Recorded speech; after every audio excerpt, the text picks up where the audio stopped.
সব দুঃখ কি শুধু আমারই হয়? আমি বুঝি না ভাই, ভালো সময়টা আমার এত কম কেন? যখন একটু ভালো থাকি তখনই দুঃখ এসে আমাকে একদম আষ্টে পৃষ্ঠে ধরে। আমার জীবনে ভালো সময়টা খুব কম, সবকিছুতেই মনে হচ্ছে ব্যর্থ।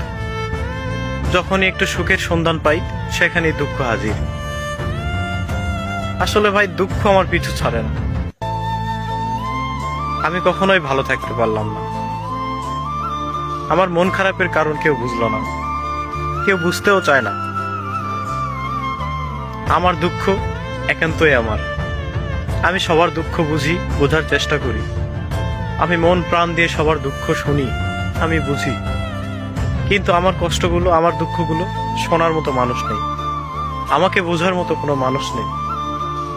যারা আসে ক্ষণিকের জন্য,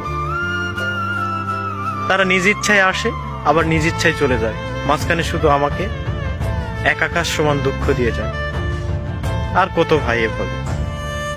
আমি যতবার মানুষকে বিশ্বাস করেছি ঠিক ততবারই আমি ঠকেছি।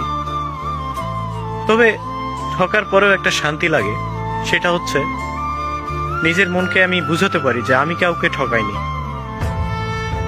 একটা কথা কি জানেন, আমি বিশ্বাস করে হেরে যেতে চাই, তবে প্রতারণা করে জয়ী হতে চাই না। দুঃখ আমার পিছু ছাড়ে না।